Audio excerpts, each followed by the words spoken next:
देखिए, आज शुरू करेंगे हम अध्याय जो है 20। अध्याय जो 20 है उसमें समन ट्रायल या समन मामलों में विचारण की प्रक्रिया बताया गया 251 से लेकर 259 तक। समन ट्रायल कहां से कहां तक जाती है? 251 से लेकर 259 तक। याद रखना है आपको, ये भी क्वेश्चन बनता है, पूछा जाता है कि समन ट्रायल कहां से कहां तक है। 251 से लेकर 259 तक। उसके बाद 260 से 265 तक संक्षिप्त विचारण है, ये भी याद रखना है ना।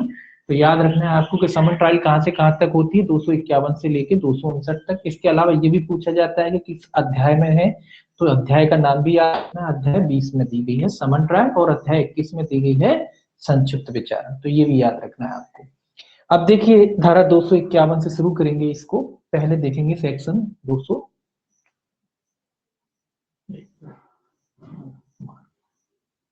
सेक्शन 200।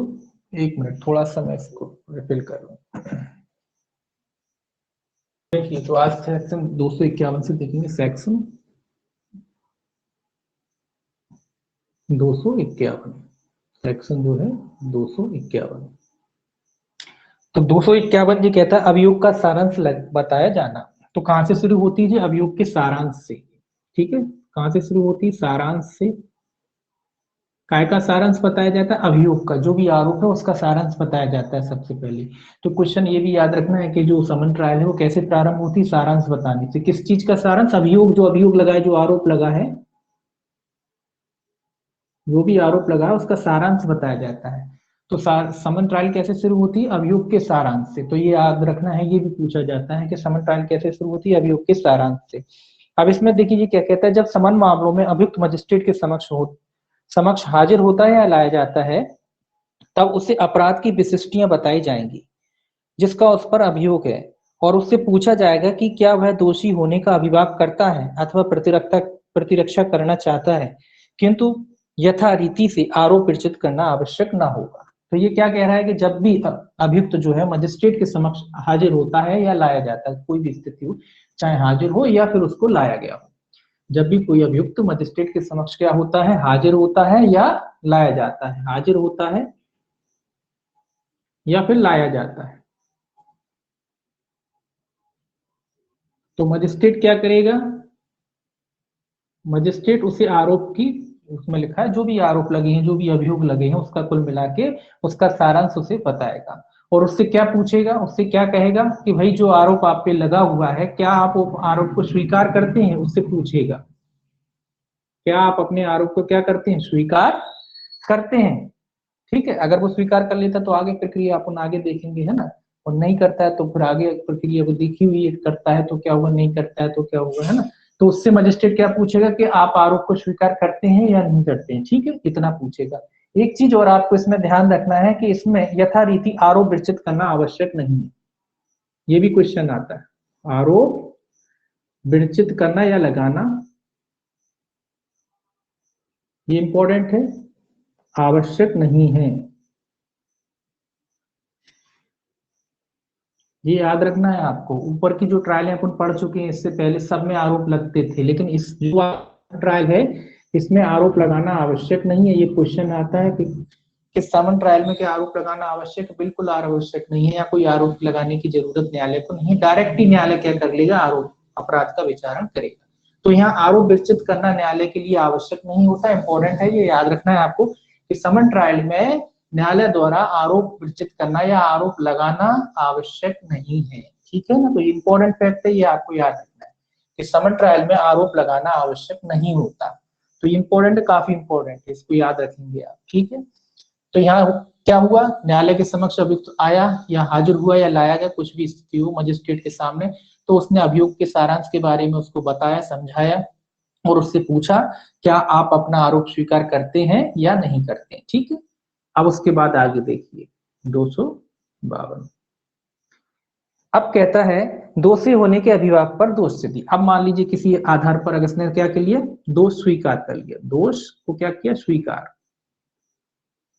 अगर दोष स्वीकार कर लेगा तो क्या होगा? उसी के कथन के आधार पर उसको दोष सिद्ध किया जा सकता है। ये तो अपन पहले ही पढ़ चुके हैं, और भी ट्रायल है उससे उसी तरीके का है। इसमें लिखा है यदि अभियुक्त दोषी होने का अभिवचन करता है तो मजिस्ट्रेट अभियुक्त को अभिभाग यथासंभव उन्हीं शब्दों में लिखबद्ध करेगा जिसका अभियुक्त ने प्रयोग किया है और उसके आधार पर उसे स्वाभाविक अनुसार दोष सिद्ध कर देता है, कर सकता है। अब ये मतलब जो अभियुक्त था उसने क्या किया, अपने जुर्म का इकबाल कर लिया, कुल मिला के स्वीकार कर लिया उसने कि हाँ मैंने अपराध किया है। अगर उसने अपराध स्वीकार कर लिया तो मजिस्ट्रेट क्या करेगा, उसके कथनों को लेखबद्ध करेगा, जैसा उसने कहा है उसी की भाषा में, जैसा उसने कहा है, जो शब्द उसने कहे अपनी तरफ से नहीं, जो शब्द उसने कहे जिस भाषा में उसने कहा है उसी प्रकार से उन्हीं शब्दों को क्या करेगा मजिस्ट्रेट उसके कथन को लेखबद्ध करेगा। क्या करेगा, लेख कर लेगा उसके कथन को। उसके कथनों का लेख करने के बाद क्या करेगा, उसके कथनों के ही आधार पर क्या कर सकता है, उसे दोष सिद्ध कर सकता है। क्या कर सकता है, दोष सिद्ध कर सकता है। उसी के कथनों के आधार पर क्या कर सकता है, उसको दोष सिद्ध कर सकता है। कुल मिला के ये मान लीजिए हमने कोई अपराध किया है, हम मजिस्ट्रेट के पास गए, मजिस्ट्रेट ने हमें बताया कि तो आपके ऊपर ये सारे जो अभियोग लगा हुआ है कि आप स्वीकार करते हैं अपने जुर्म को। हमने कहा कि बिल्कुल हमने किया, हम स्वीकार करते हैं। तो उन्हीं कथनों के आधार पर मजिस्ट्रेट क्या कर सकता है, हमको दोष सिद्ध कर सकता है, लेखबद्ध करके उन्हीं के आधार पर क्या कर सकता है, हमको दोष सिद्ध कर सकता है। इसके अलावा आगे देखिए एक और 253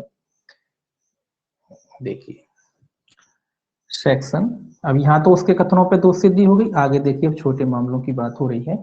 253 कहता है छोटे मामले में अभियुक्त की अनुपस्थिति में दोषी होने के अभिभाग पर दोष सिद्धि। ये कैसे मामले, छोटे मामले, याद रखना ये सेक्शन, छोटे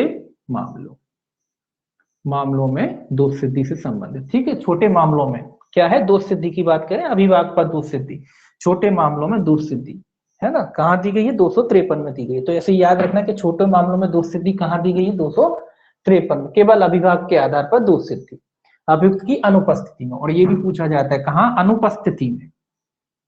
यहाँ अभियुक्त को आने की जरूरत नहीं, छोटा मामला है, वो केवल स्वीकार कर लेता है, तो उसी के आधार पर न्यायाधीश जो है उसको क्या कर सकता है, दोष सिद्ध कर सकता है अनुपस्थिति के। तो ये भी याद रखना है, अनुपस्थिति में दोष सिद्धि कहाँ दी गई है, 253 में। या छोटे मामलों में, दोनों तरीके से पूछा जाता है, छोटे मामलों में या उस अभियुक्त की अनुपस्थिति में दोष सिद्धि से संबंधित धारा है 253, ये आपको याद रखना। पहला क्लॉज देखिए, इसमें पहला क्लॉज क्या कहता है, पहला क्लॉज कहता है जहां धारा 206 के अधीन समन जारी किया जाता है और अभियुक्त मजिस्ट्रेट के समक्ष हाजिर हुए बिना आरोप का दोषी होने का अभिवचन करना चाहता है, वहां वह अपना अभिभाग अंतर्विष्ट करने वाला एक पत्र और समन में विनिर्दिष्ट जुर्माने की रकम डाक या संदेश वाहक द्वारा मजिस्ट्रेट को भेजेगा। ये तो आप जानते हैं छोटे मामले कहाँ दिए गए थे, सेक्शन 206 में। तो ये कह रहा है अगर कोई व्यक्ति धारा 206 वाले जो मामले जिसमें कितना जुर्माना था, केवल 1000 रुपए तक का जुर्माना, ऐसे अपराध थे,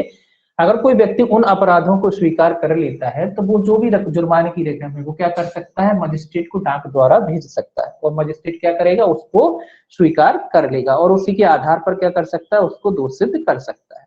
इसमें या तो वो डाक द्वारा भेज सकता है या किसी संदेश वाहक के द्वारा भी भेज सकता है। तो इसमें लिखा है 206 के जो मामले हैं उनमें अगर कोई व्यक्ति अपना दोष स्वीकार कर लेता है तो वो एक दोषी होने का अभिवचन करता है, वहां वह अपना अभिभाग अंतर्विष्ट करने वाला एक पत्र और समन में विनिर्दिष्ट जुर्माने की रकम। तो एक पत्र मतलब उस पत्र में ये लिखा होगा कि वो अपना जुर्म स्वीकार करता है, साथ ही साथ वो जुर्माने की जो रकम है वो या तो डाक के द्वारा या कोई संदेश वाहक को मजिस्ट्रेट के समक्ष, मजिस्ट्रेट के साथ, मजिस्ट्रेट के मतलब पास क्या कर सकता है, भेज सकता है।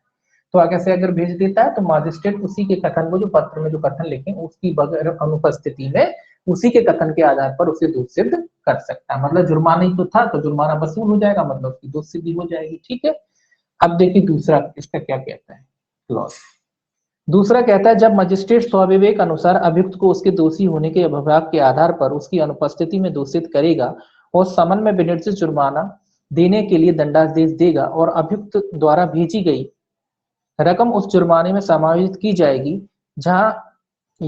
या जहां अभियुक्त द्वारा इस निमित्त प्राधिकृत प्लीडर अभियुक्त की ओर से उसके दोषी होने का विवेचन करता है, वहां मजिस्ट्रेट यथासंभव प्लीडर द्वारा प्रयुक्त किए गए शब्दों में अभिभाग को लेखबद्ध करेगा और स्वविवेक अनुसार उस अभियुक्त को ऐसे अभिभाग पर दोषित कर सकेगा और उसे यथापूर्वक दंडादेश दे सकेगा। ये क्या कह रहा है, यहाँ तो उसने भेज दिया, दो प्रोसेस है इसकी। एक तो उसने भेज दिया, जो व्यक्ति था 206 वाली अपराध थे 1000 रुपए तक का जुर्माना था, यहाँ दे दिया। ये दूसरी प्रोसेस उसकी क्या कह रहा है कि जब मजिस्ट्रेट स्वविवेक अनुसार अगर किसी व्यक्ति को दोषित करता है उसकी अनुपस्थिति में, तो कर सकेगा, और समन में विनिर्दिष्ट जुर्माने देने के लिए दंडादेश देगा तो अभियुक्त द्वारा भेजी गई रकम, किसकी रकम, जो अभियुक्त जो है उसने जो रकम भेजी है उसको क्या करेगा, जुर्माने में समायोजित कर लेगा, काय में जोड़ लेगा, जो जुर्माना लगा उसमें जोड़ लिया जाएगा। इसके बाद इसका अगर कोई अधिवक्ता वगैरह है तो उसके कथन के आधार पर, किसके, अधिवक्ता के कथन के आधार पर, क्योंकि अधिवक्ता को तो ऑथराइज करते हैं, अगर मान लो कभी अपना केस चलता है तो अपन क्या कर सकते हैं, अधिवक्ता को ऑथराइज कर देते हैं। तो ये कहता है उसी के कथन के आधार पर, अधिवक्ता के कथन के आधार पर क्या कर सकता है, उसको दोष सिद्ध कर सकता है। तो दोनों प्रक्रियाएं, या तो डाक से भेज सकता है, किसी संदेश वाहक द्वारा रकम भेज सकता है, अगर मान लो इसकी तरफ से कोई वकील वगैरह है तो वो इसका पक्ष रख सकता है, ये उपस्थित होने की इसको जरूरत नहीं है, उस अधिवक्ता आधार पर भी न्यायालय क्या कर सकता है, उस व्यक्ति को दोष सिद्ध कर सकता है, और जो भी उसने जुर्माने की रकम भेजी है उस रकम को क्या कर लेगा, जुर्माने में समायोजित न्यायालय कर लेगा। ठीक है, अब ये तो हो गई प्रक्रिया जहां दोष सिद्धि, एक तो दोष स्वीकार कर लेता है या छोटे मामले हैं। अब मान लीजिए कोई व्यक्ति अगर अपना दोष स्वीकार नहीं करता है तो क्या होगा, तो फिर अगर कोई व्यक्ति अपना जो स्वीकार नहीं करता है तो क्या होगा, ये आगे दिखा है 254 में, सेक्शन 254 में लिखा है,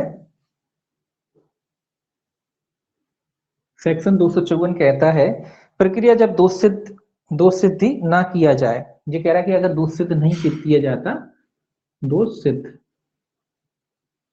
ना किया जाए,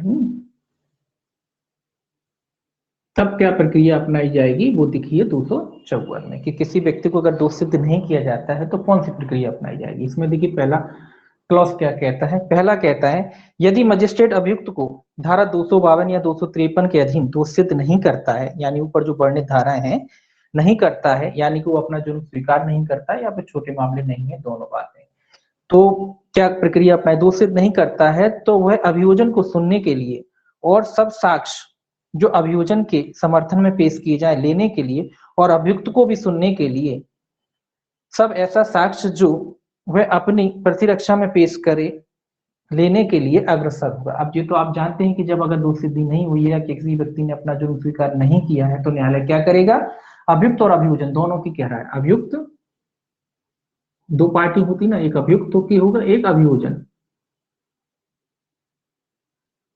इनके कथनों को सुनने के लिए क्या करेगा, तारीख निश्चित करेगा आगे किस, या इनके कथन इनके समर्थन में, इनको सुनने के लिए, इनके जो भी साक्षी हैं, जो भी गवाह हैं, उनको सुनने के लिए क्या करेगा, आगे की तारीख निश्चित करेगा सुनने के लिए, और ऐसा सब साक्ष्य जो अभियोजन के समर्थन में पेश किए जाए लेने के लिए, और अभियुक्त को भी सुनने के लिए सब ऐसे साक्ष्य जो अपनी प्रतिरक्षा में पेश करे आगे अग्रसर होगा। तो इनके साक्ष्य को लेने के लिए फिर क्या करेगा, फिर इन लोगों के साक्ष्य लेगा, अभियुक्त के भी साक्ष्य लेगा, अभियोजन के भी साक्ष्य लेगा, इनके समर्थन में जो भी साक्षी वगैरह हैं, जो भी गवाह वगैरह हैं, उन सभी के क्या करेगा, मजिस्ट्रेट आगे कार्रवाई में साक्ष्य ग्रहण करेगा। ठीक है, अब इसमें देखिए थोड़ा सा अंतर, इसमें आरोप नहीं लगा रहा है, ये समन है तो क्या है, जल्दी निपटाने के लिए इसी प्रोसेस डायरेक्ट हो रहा है ना, उसमें पहले आरोप लगाने की आवश्यकता, केवल बता दिया, पूछ लिया, उसके आधार पर होता है तो ठीक है, नहीं होता है तो क्या होता है, फिर अभियुक्त अभियोजन के सीधे सीधे क्या ले लिए जाएंगे, साक्ष्य की तारीखें निश्चित कर दी जाएंगी, फिर इनके कथन होंगे आगे जाके। ठीक है, अब देखिए दूसरा क्लॉज क्या कहता है। दूसरा, यदि मजिस्ट्रेट अभियोजन या अभियुक्त के आवेदन पर ठीक समझता है तो वह किसी साक्षी को हाजिर होने या कोई दस्तावेज या अन्य चीज पेश करने का निर्देश देने वाला समन जारी कर सकता है। ये तो आप जानते ही हैं कि अगर ये दोनों में से कोई भी पार्टी, चाहे अभियोजन हो चाहे अभियुक्त हो, किसी साक्षी को बुलाना चाहते हैं या कोई दस्तावेज पेश कराना चाहते हैं, और अगर ये चाहते हैं कि न्यायालय उसके लिए समन जारी करे, तो न्यायालय उन चीजों के लिए समन जारी कर सकता है, चाहे अभियुक्त, जैसे अभियुक्त है या अभियोजन है, जो किसी साक्षी को बुलाना चाहते हैं, किसी दस्तावेज को पेश कराना चाहते हैं, तो उसके लिए समन जारी कराना पड़ेगा ना, तो ये न्यायालय से आवेदन कर सकते हैं कि उस फलाने साक्षी को न्यायालय में उपस्थित कराया जाए, इसके लिए समन जारी किया जाए, या कोई दस्तावेज है उससे न्यायालय में पेश कराया जाए, इसके लिए न्यायालय क्या कर सकता है, समन जारी कर सकता है। ठीक है, तीसरा कहता है मजिस्ट्रेट ऐसे आवेदन पर किसी साक्षी को समन करने के पूर्व यह अपेक्षा कर सकता है कि वह विचारण के प्रयोजनों के लिए हाजिर होने में के लिए में किए जाने वाले उचित व्यय न्यायालय में जमा करिए। ये तो आप जानते ही हैं कि अब जब समन करा रहे हैं तो न्यायालय कह सकता है कि भैया पहले समन कराने से पहले उसके जो खर्चे हैं, समन के जो खर्चे हैं, जो साक्षी वगैरह आते हैं उनके जो खर्चे हैं वो क्या कर दिए जाए, न्यायालय में जमा करा ली जाए, तभी न्यायालय क्या करेगा, समन इशू करेगा, समन जारी करेगा। तो न्यायालय उनसे खर्चे आदि जमा करा सकता है। अगर आप समन जारी कराना चाहते हैं तो समन के जो भी खर्चे होते हैं वो न्यायालय क्या कर सकता है, उन व्यक्तियों से न्यायालय में जमा कराने का आदेश दे सकता है। जब ये लोग खर्चे जमा कर देंगे उसके बाद न्यायालय क्या करेगा, समन इशू कर देगा, जारी कर देगा। अब देखिए सेक्शन 255, सेक्शन 255 क्या कहता है। सेक्शन 255 कहता है दोष मुक्ति या दोष सिद्धि। यहाँ डायरेक्ट अब क्या है, जब दोनों के कथन हो गए तो क्या होगा, दोष मुक्ति, दो ही चीजें होती हैं जब कथन हो गए, तो दोष मुक्ति होगी या दोष सिद्धि होगी, है ना, दोष सिद्धि। तो ये दो चीजें होंगी। अब जब दोनों के कथन हो गए हैं तो क्या हो सकता है, या तो दोष मुक्ति होगी या दोष सिद्धि होगी। तो उसी के बारे में लिखा है, देखिए इसको, देखिए क्या कहता है। पहला क्लॉज देखिए इसका क्या कहता है। पहला क्लॉज कहता है, यदि मजिस्ट्रेट धारा 254 में निर्दिष्ट साक्ष्य और ऐसे अतिरिक्त साक्ष्य यदि कोई हो जो वह स्वप्रेरणा से पेश करवाए लेने पर इस निष्कर्ष पर पहुंचता है कि अभियुक्त दोषी नहीं है, तो वह दोष मुक्ति का आदेश अभिलिखित करेगा। तो ये कह रहा है 254, ये जो साक्ष्यों की तारीख तिथि समन वगैरह हो गए थे, इसके बाद इनके जो भी साक्षी गवाह आते हैं, उनके जो साक्ष्य लिए जाते हैं, जो कथन लिए जाते हैं, उन कथनों या कह लीजिए उन साक्ष्य और कथन दोनों ही बातें हैं।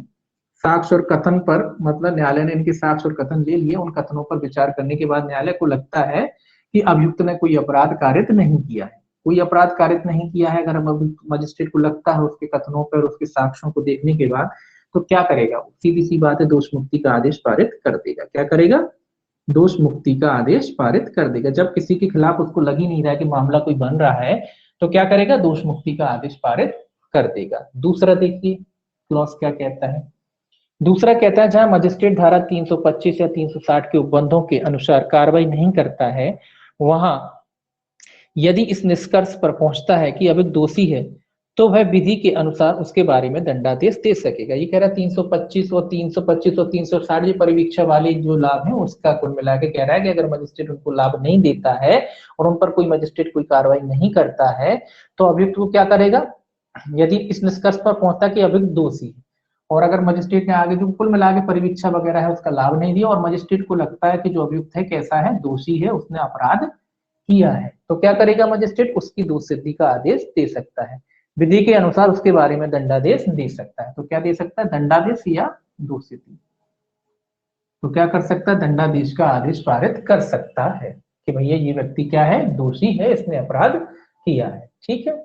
तीसरा देखिए क्या कहता है। तीसरा कहता है, कोई मजिस्ट्रेट धारा 252 और 255 के अधीन किसी अभियुक्त को चाहे परिवाद पर या शमन पर किसी भी प्रकार का रहा हो, इस अध्याय के अधीन विचारणीय किसी भी ऐसे अपराध के लिए जो स्वीकृत या साबित तथ्यों से उसके द्वारा किया गया प्रतीत होता है, दोषित कर सकता है, यदि अब मजिस्ट्रेट का समाधान हो जाता है कि उससे अभियुक्त पर कोई प्रतिकूल प्रभाव नहीं पड़ेगा। ये कह रहा है कि देखिए, ये तीसरा वाला जो क्लॉज है ये क्या कह रहा है, ये कह रहा है कि यदि कोई मजिस्ट्रेट धारा 252 और 255 के अधीन किसी अभियुक्त को चाहे परिवाद पर या समन पर चाहे परिवाद पर मामला हो, परिवाद या समन दोनों की बात कह रहा है, चाहे परिवाद पर हो या समन किसी भी प्रकार का रहा हो, इस अध्याय के विचारणे किसी भी ऐसे अपराध के लिए जो स्वीकृत या साबित तथ्यों, तो दो चीजें हैं, स्वीकृत, ये याद रखना है, स्वीकृत और साबित। स्वीकृत और साबित तथ्यों के आधार पर भी ये कह रहा है कि न्यायालय चाहे तो उस व्यक्ति की दोष सिद्धि कर सकता है, अगर न्यायालय को लगता है कि किसी भी दूसरी पार्टी पर उसका कोई प्रतिकूल प्रभाव नहीं पड़ेगा। तो याद रखेंगे, स्वीकृत और साबित तथ्यों के आधार। स्वीकृत तथ्य कौन से होते हैं, जिन पर कोई विवाद नहीं होता है, दोनों पार्टी मानते हैं हाँ ऐसा हुआ था, तो मतलब दोनों राजी हैं कि हाँ ऐसा हुआ है। तो स्वीकृत तथ्य कौन से होते हैं, जिन पर कोई विवाद नहीं है। या साबित तथ्य कौन से होते हैं, जो ऊपर अपने कथन वगैरह हुए और साबित हैं दोनों तरफ से। तो स्वीकृत और साबित तथ्यों के आधार पर न्यायालय क्या कर सकता है, अभियुक्त की दोष सिद्धि कर सकता है। ये आपको याद रखना है, समन मामलों में स्वीकृत और साबित तथ्यों के आधार पर न्यायालय दोष सिद्धि कर सकता है, लेकिन कब करेगा, जब किसी पार्टी पर इसका कोई प्रतिकूल प्रभाव नहीं पड़ता, तो न्यायालय केवल स्वीकृत और साबित तथ्यों के आधार पर भी दोष सिद्धि कर सकता है। ये कहा है इसके तीसरी क्लॉज में। तो यहां तक तो आपकी ट्रायल होती है। उसके बाद कुछ 2-3 प्रोविजन लिखे हुए हैं, जैसे पहले भी था कि भाई परिवादी जो है शिकायत करता है, जिन नहीं आता है तो क्या होगा, और ऊपर जो ट्रायलें पड़ी उनमें भी था। तो इसमें भी है कि अगर मान लीजिए जो परिवादी है जिसने कंप्लेंट फाइल किया है, अब वही उपस्थित नहीं होता, तो फिर आगे क्या प्रक्रिया अपनाई जाएगी। देखिए 256 है सेक्शन 256 ये कहता है कि शिकायतकर्ता व्यक्ति ही अगर नहीं आता, परिवादी का हाजिर ना होना या उसकी मृत्यु, दोनों बातें हैं कि या तो परिवादी जो है अनुपस्थिति लिख देते हैं कि परिवादी की जो अनुपस्थिति है उसका क्या प्रभाव पड़ेगा, चाहे वो किसी भी वजह से रही हो, चाहे वो हाजिर ना हुआ हो या फिर उसकी मृत्यु हो गई हो, दोनों वजह हैं, तो उसकी अनुपस्थिति का क्या प्रभाव पड़ेगा ये 256 में बताया गया है। परिवादी कौन है? जो शिकायत करता है, जो खुद शिकायत कर रहा है, खुद शिकायत करता है और फिर आता नहीं है, तो उसके बारे में प्रोविजन किया है। पहला देखिए क्या कहता है।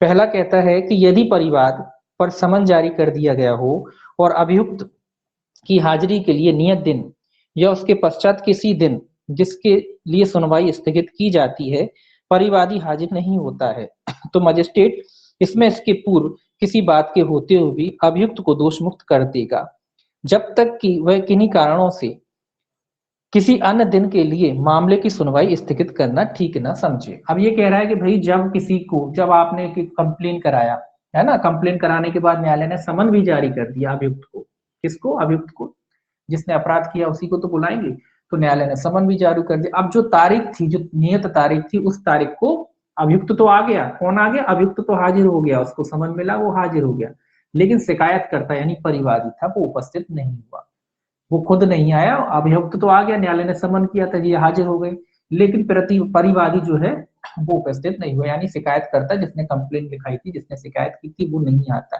तो ये कह रहा है तो न्यायालय क्या करेगा ऐसे में? तो न्यायालय इसमें लिखा है कि न्यायालय क्या कर सकता है, उस व्यक्ति की यानी अभियुक्त को क्या कर सकता है? अभियुक्त को दोष मुक्त कर सकता है। याद रखना, क्या कर सकता है? दोष मुक्त। यहाँ समन मामले हैं तो क्या कर सकता है? दोष मुक्त कर सकता है। लेकिन कब? इसमें लिखा है दोष मुक्त कर सकता है। ये दोष मुक्त कर सकता है मतलब ये न्यायालय को अगर लगता है कि भाई आगे तारीख बढ़ाने का कोई औचित्य नहीं है तब। हाँ, अगर न्यायालय चाहे कि भाई दोष मुक्त नहीं करना, एक मौका और देना चाहिए, एक तारीख और देना चाहिए, तो वो तारीख भी बढ़ा सकता है। ऐसा नहीं कि दोष मुक्ति के लिए न्यायालय दोष मुक्ति ही करेगा। हाँ, अगर न्यायालय को लगता है कि जही बेवजह से जो उपस्थित नहीं हुए, जानबूझकर उपस्थित नहीं हो रहे हैं, तो वो न्यायालय दोष मुक्त भी कर सकता है। तो क्या कर सकता है? दोष मुक्त। जब दोष मुक्त कब? जब न्यायालय तारीख बढ़ाना आवश्यक नहीं समझता, जब न्यायालय तारीख बढ़ाना आवश्यक नहीं समझता। ठीक है,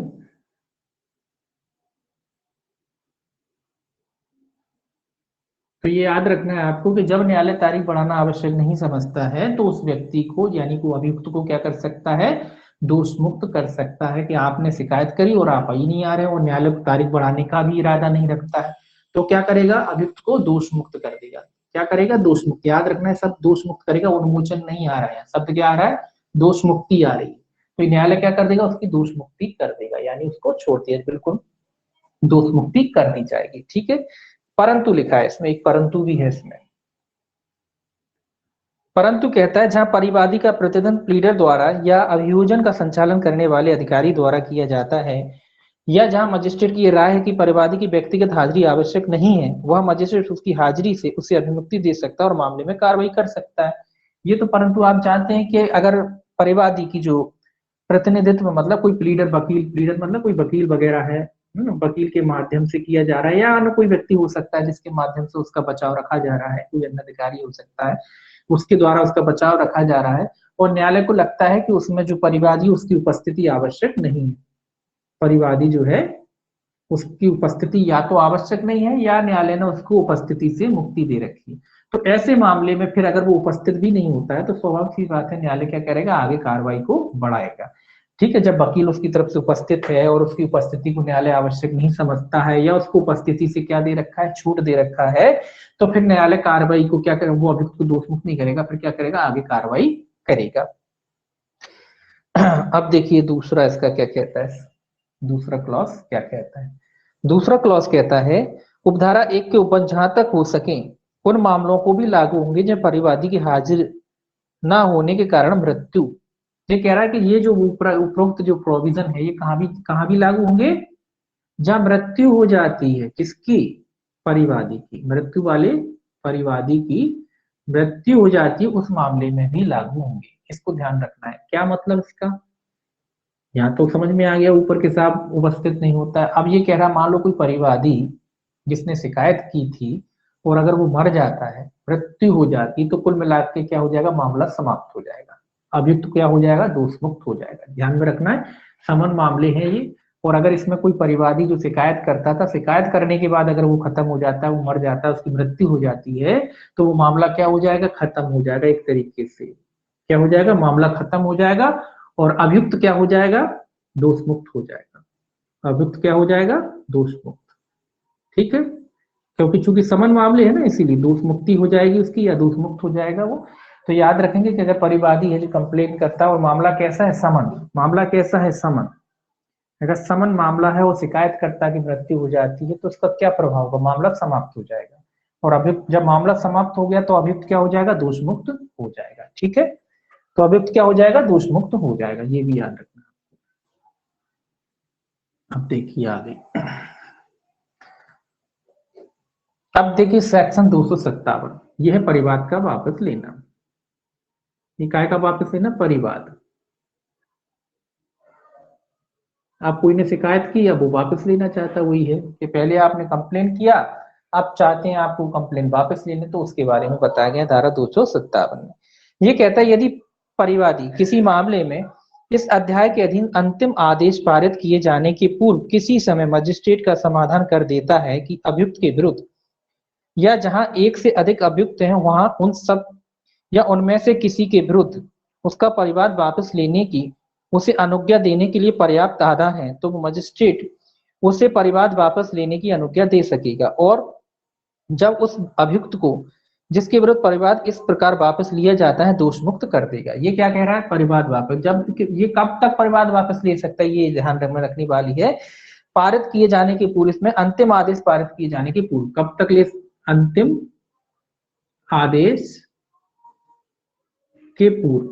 ठीक है, अंतिम आदेश पारित किए जाने के पूर्व कभी भी परिवाद को वापस लिया जा सकता है। ये याद रखना है कि अंतिम आदेश को पारित किए जाने के पूर्व कभी भी परिवादी चाहे अपना परिवाद वापस ले सकता, बस उसे न्यायालय को समाधान करना पड़ेगा कि वो अब अपना परिवाद वापस लेना चाहता है, क्या वजह है, क्यों है लेना चाहता है, वो न्यायालय को क्या कर सकता है, समाधान कर सकता है। तो वो अपना समाधान करने के बाद अपनी जो भी वजह हो वो वजह बताने के बाद क्या कर सकता है, जो उसने शिकायत की थी, जो उसने परिवाद किया था, उस शिकायत या परिवाद को क्या कर सकता है, वापस ले सकता है। वो न्यायालय से कह सकता है कि वो अब आप जो मामला है आगे नहीं चलाना चाहता, और जो भी वजह रही हो उस वजह को वो न्यायालय के समक्ष रख सकता है, और न्यायालय उस मामले को क्या कर सकता है, वापस कर सकता है। ठीक है, तो ये अपने परिवाद को, अपनी शिकायत को क्या कर सकता है, वापस ले सकता है। कब तक ले सकता है, देखिए अंतिम आदेश हो जाएगा उसके बाद तो कोई मतलब ही नहीं बचता ना। तो अंतिम आदेश पारित करने के पूर्व ये अपने मामले को जो है, अपनी शिकायत को जो है वापस ले लेता है, ले सकता है। तो इसका भी, अगर कोई परिवादी अपनी शिकायत वापस लेता है, इसका भी प्रभाव क्या होगा, क्वेश्चन ये भी बनता है, तो इसका भी प्रभाव क्या होगा, इसका प्रभाव भी दोष मुक्ति होगा।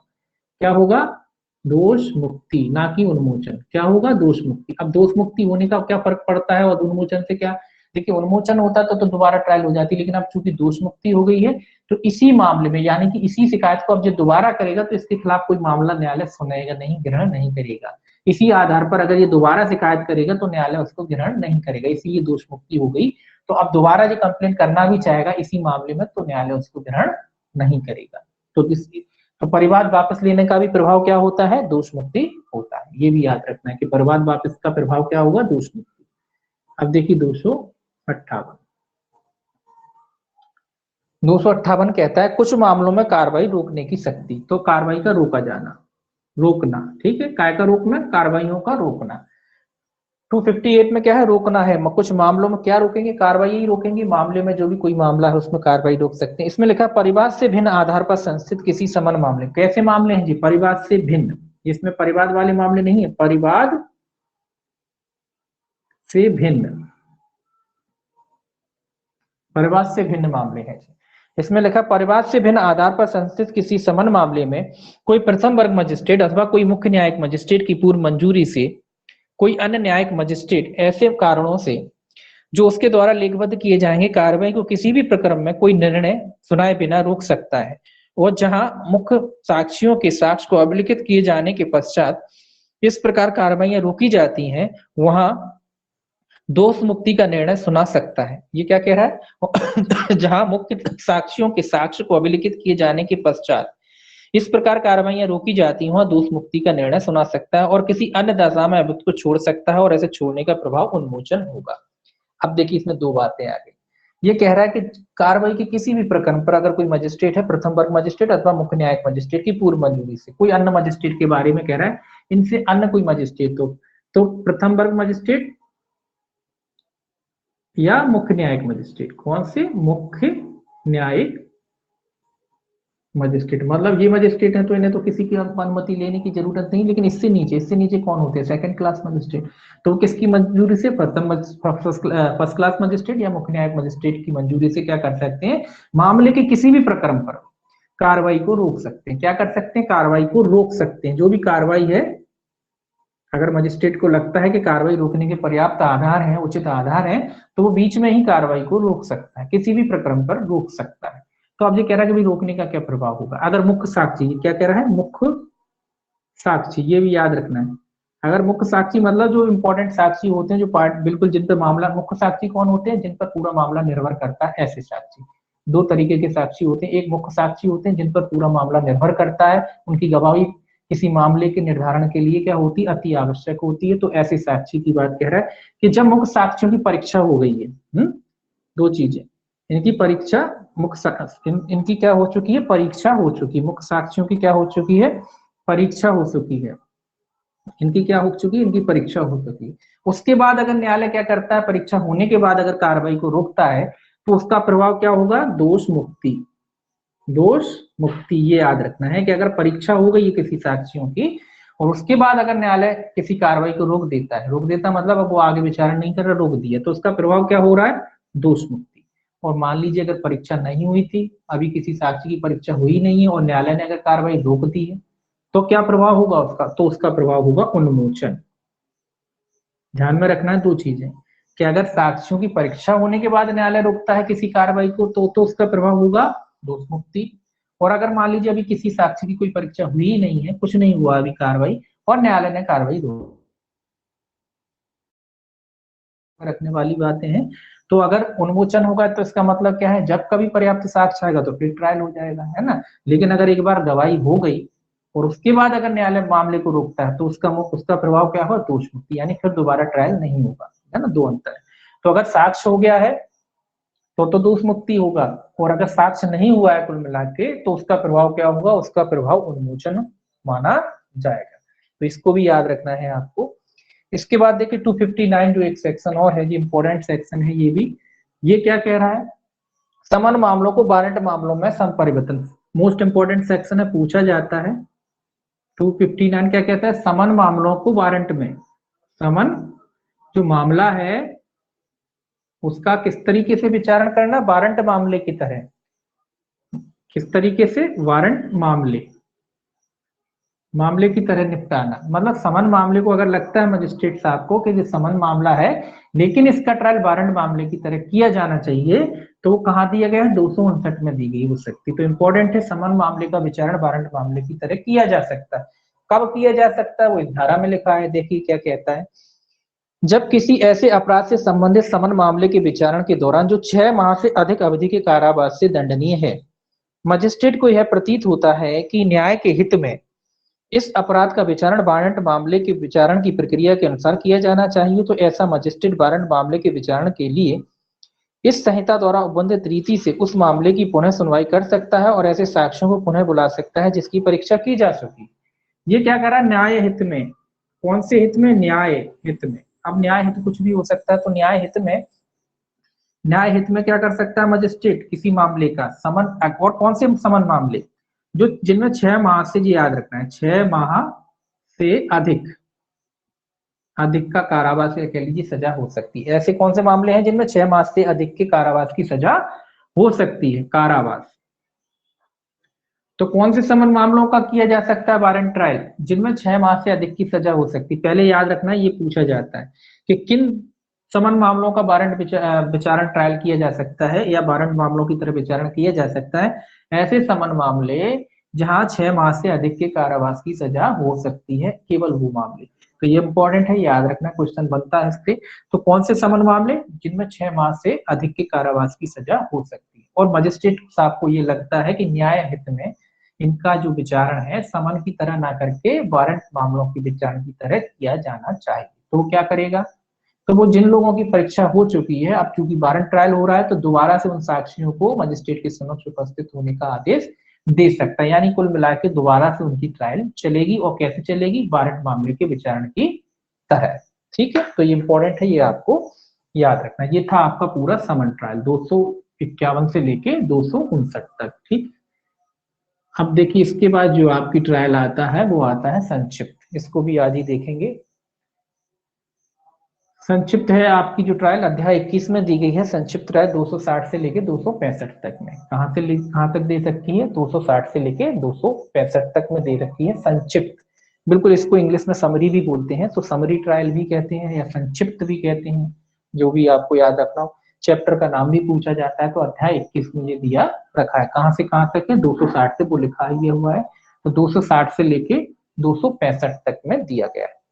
देखिए इसमें पहले तो सेक्शन 260 देखते हैं। 260,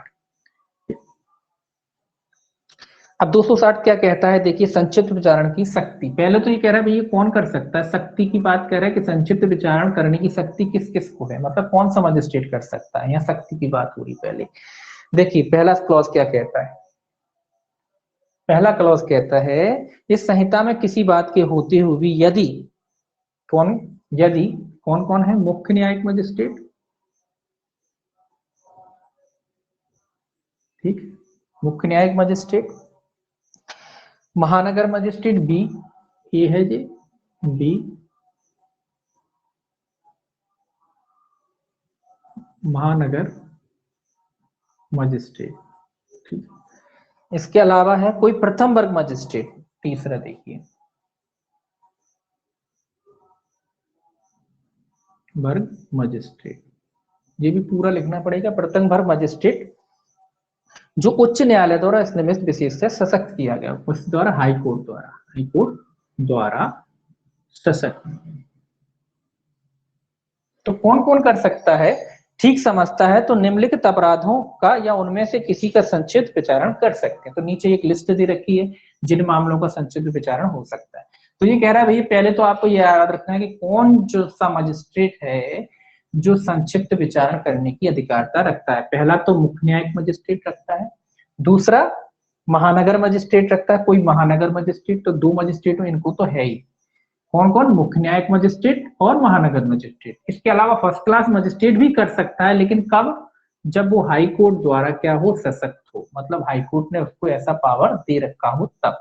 अब मान लो क्वेश्चन ये आता है कि भाई इनमें से कौन, क्वेश्चन ये बना दिया, मान लो मैंने यही बना दिया, यहाँ मैंने एक डी आंसर लिख दिया और लिख दिया, इसमें से अगर उपरोक्त सभी लिख दिया तो आंसर उपरोक्त सभी हो जाएगा, है ना।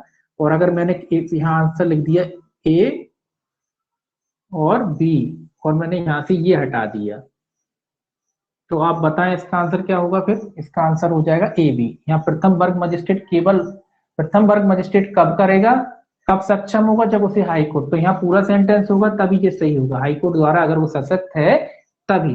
तो मुख्य ये आपको याद रखना है मुख्य न्यायिक मजिस्ट्रेट, महानगर मजिस्ट्रेट और फर्स्ट क्लास मजिस्ट्रेट, तीनों को पावर है। लेकिन फर्स्ट क्लास जो मजिस्ट्रेट है हाई कोर्ट द्वारा क्या होना चाहिए, सशक्त होना चाहिए। हाई कोर्ट ने उसको शक्ति दे रखी हो क्या करने का, संक्षिप्त विचारण करने का, या कह लीजिए समरी ट्रायल करने की अगर उसे शक्ति दे रखी है तभी वो क्या कर सकता है, संक्षिप्त में विचारण कर सकता है। नीचे वो मामले रखे हैं कि किन अपराधों में किन मामलों का संक्षिप्त विचारण किया जा सकता है, किन मामलों का संक्षिप्त विचारण किया जा सकता है, वो नीचे एक लिस्ट दे रखी है। ये कहता है पहला, इसमें ये थोड़ा सा आपको पढ़ना है, वे अपराध जो मृत्यु, आजीवन कारावास या 2 वर्ष से अधिक अवधि के कारावास से दंडनीय नहीं है, यानी 2 वर्ष तक के मामले, यानी 2 वर्ष तक के मामले। तो संक्षिप्त विचारण किन अपराधों का किया जा सकता है, जिनमें केवल 2 वर्ष तक की सजा होती है। ये भी याद रखना है आपको कि संक्षिप्त ट्रायल किन मामलों का किया जाता है, जिनमें केवल 2 साल तक की सजा का प्रोविजन है, उन मामलों का संक्षिप्त ट्रायल किया जा सकता है। इसके अलावा छोटी मोटी चीजें और भी हैं, देखिए क्या कहता है।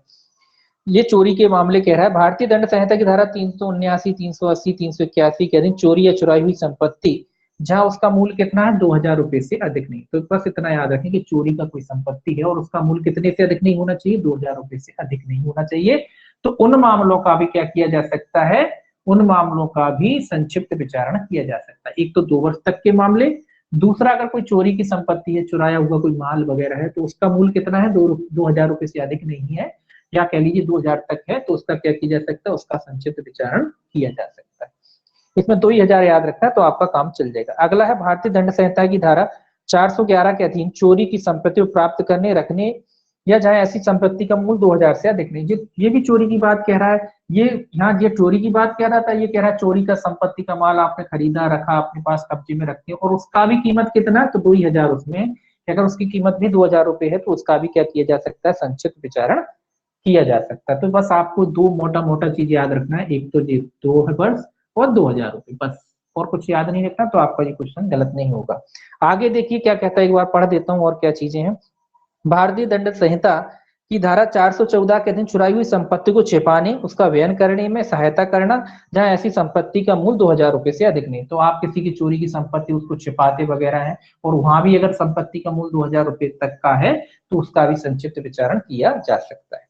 अगला कहता है भारतीय दंड संहिता की धारा 454 और 456 के अधीन जो अपराध, 454 और 400, ये याद रख सकते हैं, 56 के अधीन जो दंडनीय अपराध होते हैं उनका भी क्या किया जा सकता है, संक्षिप्त विचारण किया जा सकता है। इसके अलावा धारा 504 के अधीन लोक शांति भंग करने वाले, और 504 और 506, इनमें क्योंकि कमी सजा है ना, सजा इनमें इतनी ही। 504 और 506 के अधीन आपराधिक अभित्रास जो 2 वर्ष तक की अवधि के कारावास से दंडनीय हो या जुर्माने से, इन मामलों का क्या किया जा सकता है, संक्षिप्त विचारण किया जा सकता है। इसके अलावा इनके जो दुष्प्रेरण वगैरह होते हैं, इनके इनके इन्हीं अपराधों का जो करा है, इनके इन्हीं अपराधों का कोई दुष्प्रेरण वगैरह है, या पूर्ववर्ती अपराधों को करने का प्रयत्न वगैरह है, तो दुष्प्रेरण और प्रयत्न है, तो उनका भी क्या किया, इन्हीं अपराधों का दुष्प्रेरण और प्रयत्न या प्रयत्न है, तो इनका भी क्या किया जा सकता है, इनका भी संक्षिप्त विचारण किया जा सकता है।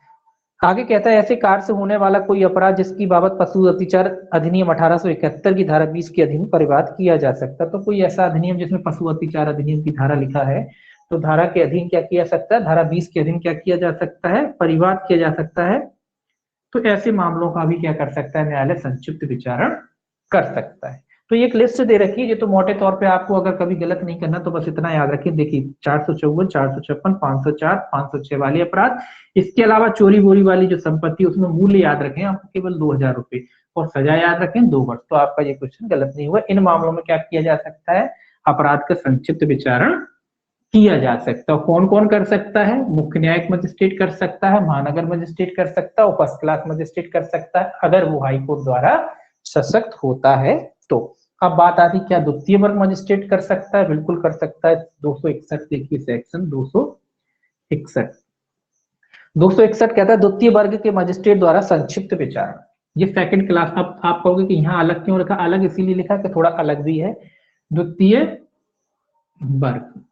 अब बात है क्या द्वितीय वर्ग मजिस्ट्रेट कर सकता है संक्षिप्त विचारण, बिल्कुल कर सकता है, अगर उससे पावर देंगे तो वो भी कर लेगा। देखिए कौन देता है उसे पावर, उच्च न्यायालय किसी ऐसे मजिस्ट्रेट को जिसमें द्वितीय वर्ग मजिस्ट्रेट की शक्तियां निहित हैं, किसी ऐसे अपराध का जो केवल जुर्माने से या जुर्माने सहित या रहित 6 माह से अनधिक के कारावास से दंडनीय है, और ऐसे किसी अपराध के दुष्प्रेरण या ऐसे किसी अपराध को करने के प्रयत्न का संक्षिप्त विचारण करने की शक्ति प्रदान कर सकता है। इसको भी शक्ति कौन देगा, हाईकोर्ट। लेकिन कौन से मामलों में, जहां सजा 6 माह तक की होती है, चाहे जुर्माने के साथ हो या जुर्माने के बिना, 6 माह तक, वहां उनको कितना पावर था, उनको 2 वर्ष तक के मामलों में पावर था, है ना। इसको कितना पावर, इसको कौन से मामलों में शक्ति दे रहा है संक्षिप्त विचारण की, केवल 6 माह तक की जहां सजा हो सकती है, ऐसे मामले जिसमें केवल 6 माह तक की सजा होती है, केवल उन मामलों में संक्षिप्त विचारण करने की शक्ति किसको दी जा रही है, सेकंड क्लास मजिस्ट्रेट को भी दी जा सकती है। कौन दे सकता है, हाईकोर्ट। अगर हाईकोर्ट को लगता है कि ठीक है ऐसा करना देना चाहिए, तो हाईकोर्ट इनको शक्ति दे सकता है। लेकिन किन मामलों में, केवल उन मामलों में जहां 6 माह तक की कारावास की सजा होती है। ऊपर जो पढ़े थे मजिस्ट्रेट अपने, महानगर मजिस्ट्रेट, मुख्य न्यायिक मजिस्ट्रेट, ये कौन से मामलों का कर रहे थे, जहां 2 साल तक की सजा हो रही थी, है ना। ये अंतर है इसमें और इसमें, ठीक है।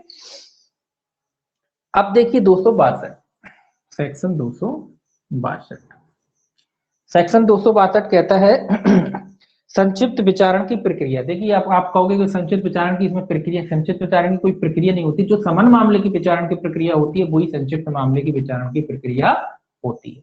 ठीक है, जो समन प्राचीन मामले के विचारण की प्रक्रिया है वही विचारण की प्रक्रिया यहाँ भी लागू होती है। तो इसमें लिखा संक्षिप्त विचारण की प्रक्रिया, भाई क्या प्रक्रिया होगी, तो यहाँ प्रक्रिया वगैरह तो लिखा नहीं है, यहाँ केवल ये लिख दिया है कि जो समन मामले के विचारण की प्रक्रिया है उन्हीं उसी प्रक्रिया का मतलब जो अपन ने अभी पढ़ी है प्रक्रिया, वही प्रक्रिया का पालन यहाँ किया जाएगा। यहाँ कोई अलग से प्रक्रिया नहीं है। लेकिन हाँ, इसको संक्षिप्त क्यों कह रहे हैं, क्योंकि ये थोड़ा फास्ट चलती है, इसमें सजा थोड़ी कम होती है और ये कैसे चलता है, जल्दी चलता है, इसीलिए। देखिए ये क्या कहता है इसका पहला क्लॉज, इस अध्याय के अधीन विचारण में उसके पश्चात इसमें जैसा वर्णित है उसके सिवाय इस संहिता में समन मामलों के विचारण के लिए विनिर्दिष्ट प्रक्रिया का अनुसरण किया जाएगा। तो कौन सी प्रक्रिया का अनुसरण किया जाएगा, समन मामलों की प्रक्रिया। ठीक है, तो इसकी कोई अलग से प्रक्रिया नहीं है, तो समन मामलों के जो विचारण की प्रक्रिया है उसी का पालन यहाँ किया जाएगा, यानी वही होगा। क्या होगा, सारांश बता दिया जाएगा। अब आपको क्या प्रक्रिया, वही प्रक्रिया होगी जो मामला आया इनके पास, मजिस्ट्रेट साहब सारांश बताएंगे, सारांश बताने के बाद उससे पूछेंगे कि आप ना जो स्वीकार करते हो, स्वीकार कर लेता तो उसी के आधार पर दोष सिद्धि हो जाएगी, नहीं करता है तो क्या होगा, नहीं करता है तो अगर वो नहीं करता है तो क्या होगा, फिर उसके लिए तारीख निश्चित की जाएगी, समन वगैरह किए जाएंगे, उनको सुना जाएगा, उसके बाद दोष सिद्धि या दोष मुक्ति हो जाएगी। ठीक है, तो वही प्रक्रिया यहाँ भी पालन की जाएगी। तो इस समन मामलों की याद रखें कि जो समरी या संक्षिप्त ट्रायल है उसकी क्या प्रक्रिया, जो समन मामलों की प्रक्रिया होती है उसी प्रक्रिया का पालन समरी ट्रायल में भी किया जाता है, कोई अलग से प्रक्रिया नहीं है। दूसरा देखिए, अब दूसरा इंपॉर्टेंट है, ये कहता है 3 माह से अनधिक की अवधि के कारावास का कोई दंडादेश इस अध्याय के अधीन किसी दोष सिद्धि के मामले में ना दिया जाएगा। तो यहाँ एक लिमिट है कि अगर इसमें दोष सिद्धि होती है समरी ट्रायल में तो कितनी सजा मजिस्ट्रेट दे सकता है, 3 माह। तो यहाँ 3 माह से अधिक की सजा नहीं दी जा सकती। तो यहाँ ये पूछा जाता है कि समरी ट्रायल में या संक्षिप्त विचारण में सजा कितनी दी जा सकती है, तो केवल 3 माह तक की सजा यहाँ दी जा सकती है, 3 माह से अधिक की सजा नहीं देगा मजिस्ट्रेट। तो ये आपको याद रखना है कि समरी ट्रायल में कितनी सजा दी जा सकती है, केवल 3 माह तक की सजा दी जा सकती है, 3 माह से अधिक की सजा इसमें नहीं दी जाएगी। ठीक है, तो ये इंपॉर्टेंट है, ये फैक्ट पूछा जाता है, ये भी इंपॉर्टेंट है ना। तो दोनों चीजें याद रखना है आपको। तो ये याद रखना कि समन मामले में कौन सी विचारण की प्रक्रिया सॉरी समरी ट्रायल में कौन सी विचारण की प्रक्रिया अपनाई जाती है, समन मामले की विचारण की प्रक्रिया अपनाई जाती है। अब देखिए सेक्शन 263, सेक्शन 263 क्या कहता है, संक्षिप्त विचारण में अभिलेख। ये अभिलेख है, ठीक है। ये कहता है, इसको भी थोड़ा सा पढ़ना है। ये कहता है संक्षिप्त विचारित प्रत्येक मामले में मजिस्ट्रेट ऐसे प्रारूप में जैसा राज्य सरकार निर्देश करे निम्नलिखित विशिष्टियां प्रविष्ट करेगा। मतलब जिस प्रकार जैसा भी राज्य सरकार ने निर्देश दे रखा हो इनको, उस तरीके से वो क्या करेगा, अपनी प्रविष्टियां करेगा। क्या करेगा, प्रविष्टि करेगा। तो जैसा भी प्रविष्टि बता रखी हो, जिस किस तरीके से करना है उस तरीके से ये क्या करेगा, अपनी प्रविष्टि आदि करेगा। तो प्रविष्टियों के बारे में दे रखा है। देखिए पहला कैसे करेगा, मतलब एक तरीका होता है ना, जब कोई भी चीज अपन लिखते हैं तो उसका क्रम होता, तरीका होता, तो वो तरीका कौन तय करेगा, राज्य सरकार। कि जब आप कोई कथन करते हैं, कोई लिखते हैं तो कैसे लिखेंगे, तो वो लिखा है। सबसे पहले मामले का क्रम संख्या, ये तरीका लिखा है, एक बार पढ़ रहा है, ये कोई खास नहीं है। क्रम संख्या, इसमें से कोई क्वेश्चन नहीं आता, तो क्रम संख्या। दूसरा क्रम, आपने देखा हुआ ना, लिखा रहता है क्रम, थोड़ा मिटा दिया जाए थोड़ा। देखिए आपने देखा होगा ना, कोई भी ऊपर क्रम लिखा रहता है, तो उसी तरीके से क्या है, यहाँ क्रम संख्याक लिखेगा। सबसे पहले मामले का क्रम नंबर लिखा रहता है, क्रम क्रम संख्याक, ठीक है, क्रम संख्याक लिखेगा। उसके बाद अगर अपराध की तारीख वगैरह है तो तारीख लिखी जाएगी, है ना, अपराध की तारीख किस तारीख को वो लिखा जाएगा। रिपोर्ट या परिवाद अगर है तो उसकी तारीख लिखी जाएगी। परिवाद है या रिपोर्ट है ना, तो उसकी भी तारीख होती है, तो वहां भी तारीख लिखी जाएगी। ये क्रम होता है, इस तरीके से लिखा जाएगा। फिर जब होता है, ये लिख दिया जाता है, तो परिवादी वगैरह है तो उनका नाम लिखा जाएगा, है ना। कंप्लेन किसने की लिखा नहीं रहता, तो उसका नाम लिखा जाएगा। अभियुक्त का नाम, अब परिवादी ने कंप्लेन करता है तो फिर अभियुक्त का भी नाम लिखा जाएगा, है ना। तो दोनों के नाम, यहाँ परिवादी का नाम हो गया, पीक लिख दिया, यहाँ अभियुक्त का नाम आ गया, एक्यूज के लिख दिया, ए लिख दिया, है ना। तो दोनों का नाम लिखा जाएगा, जो भी है, एक कंप्लेन एक शिकायत करता होगा। वह अपराध जिसका परिवाद किया गया है और वह अपराध जो साबित हुआ है, यदि धारा 260 उपधारा 1 के ये उपधारा 1 के खंड 2 या 3 या 4 के अधीन आने वाले मामलों में उसकी संपत्ति का मूल्य, तो ये कह रहा है जो अपराध का आरोप लगाता वो लिखना पड़ेगा, जो साबित हुआ है वो लिखना पड़ेगा।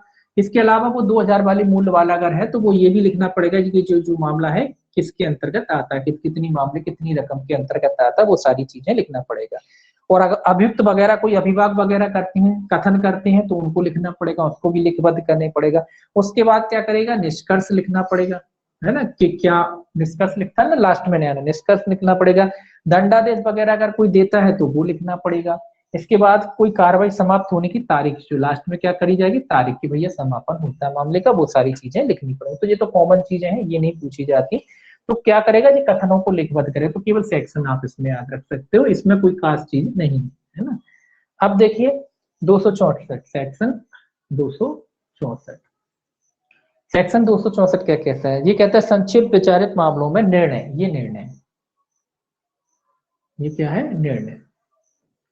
ये कहता है संक्षिप्त विचारित प्रत्येक मामले, संक्षिप्त विचारित प्रत्येक ऐसे मामले में जिसमें अभियुक्त दोषी होने का विवेचन नहीं करता, मजिस्ट्रेट साक्ष्य का सारांश और निष्कर्ष के कारणों का संक्षिप्त कथन करते हुए निर्णय पे लिखित करेगा। ऊपर लिखा ना, संक्षिप्त कथन करते हुए क्या करेगा, अपना निर्णय देगा। क्योंकि निर्णय क्या है, संक्षिप्त विचारणा, तो जो भी कथन वगैरह किए हैं उसके कथनों के आधार पर संक्षेप में एक छोटा सा कथन करेगा, और उस कथन के आधार पर न्यायालय, क्योंकि 3 माह तक की तो सजा है, कोई बड़ा तो मैटर है नहीं, 3 माह की सजा होना है। तो संक्षेप में जो उसने कथन किए उसका सारांश वगैरह लिख के मजिस्ट्रेट अपने आधार पर क्या कर देगा, उसको दोषित कर देगा।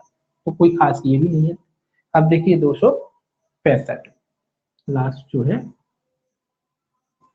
265 कहता है भाषा, निर्णय की भाषा कैसी होगी भाई, जो निर्णय दिया जाएगा उसकी भाषा कैसी होगी। अभिलेख और निर्णय की भाषा दोनों है इसमें। तो ये कहता है, पहला इसका क्लॉज कहता है, देखिए पहला क्लॉज कहता है ऐसा प्रत्येक अभिलेख और निर्णय न्यायालय की भाषा में लिखा जाएगा। किसकी भाषा में, ये याद रखना, न्यायालय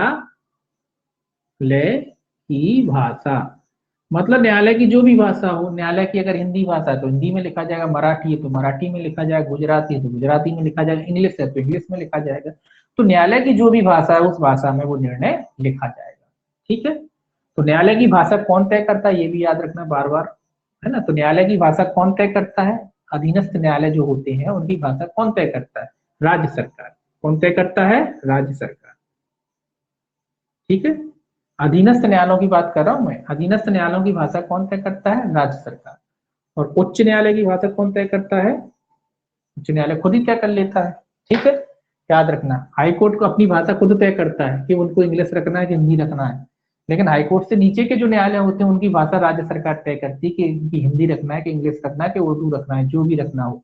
ठीक है, तो हाई कोर्ट से नीचे के न्यायालयों की भाषा राज्य सरकार तय करती है, और हाई कोर्ट अपनी भाषा स्वयं तय करता है। ठीक है, कि वो इंग्लिश में मामलों की कार्रवाई करेगा या हिंदी में करेगा, ये याद रखना है आप। दूसरा क्या कहता है, उच्च न्यायालय संक्षिप्त विचारण के लिए सशक्त किए गए किसी मजिस्ट्रेट को प्राधिकृत कर सकता है कि वह पूर्वोक्त अभिलेख या निर्णय या दोनों उस अधिकारी से तैयार कराए जो मुख्य न्यायिक मजिस्ट्रेट द्वारा इस निमित्त नियुक्त किया गया है, और इस प्रकार तैयार किया गया अभिलेख या निर्णय ऐसे मजिस्ट्रेट द्वारा हस्ताक्षरित किया जाएगा। ये तो एक प्रोविजन कर दिया गया है कि अगर उच्च न्यायालय क्या करता है, संक्षिप्त जो विचारित मामले हैं मजिस्ट्रेट किसके द्वारा सशक्त किया गया, किसके द्वारा, सीजीएम के द्वारा, जो भी इनके सीजीएम के द्वारा कोई सशक्त अधिकारी है उसके द्वारा ये क्या कर सकते हैं, टाइपिंग वाइपिंग करा सकते हैं। तो उसका प्रोविजन कर दिया कि जो मामला वगैरह है ये क्या कर सकते हैं, अभिलेख वगैरह है, जो निर्णय वगैरह उनसे भी टाइप वाइप करा देंगे। उसके बाद ये पढ़ करके कौन कौन करेगा टाइप, जो भी इनके आज जो स्टेनो वगैरह होते हैं वो लोग करते हैं। तो टाइप वाइप करा के ये क्या करेगा, उस पर अपना क्या कर देगा, साइन करेगा। तो इस तरीके से ये प्राधिकृत कर सकता है। मतलब ऐसा नहीं कि मजिस्ट्रेट साहब खुद हाथ से लिखने, वैसे लिखा रहता है कि मजिस्ट्रेट साहब, लेकिन हाँ प्राधिकृत कर रखा है ना, तो ये लोग बोलते जाते हैं, वो लोग टाइप करते जाते हैं, उसके बाद मजिस्ट्रेट साहब इसको पढ़ते हैं और उस पर अपने साइन कर देते हैं। तो ऐसा माना जाता है कि ये निर्णय मजिस्ट्रेट के द्वारा ही लिखा गया है, तो उसी के बारे में ये कह रहा है। तो इस तरीके से कथन को क्या किया जा सकता है, लेखबद्ध किया जा सकता है। ये हो गया आपका 265 से, यानी कि संक्षिप्त और समरी दोनों की दोनों जो है आपकी ट्रायल है खत्म। इसके बाद जो, एक मिनट,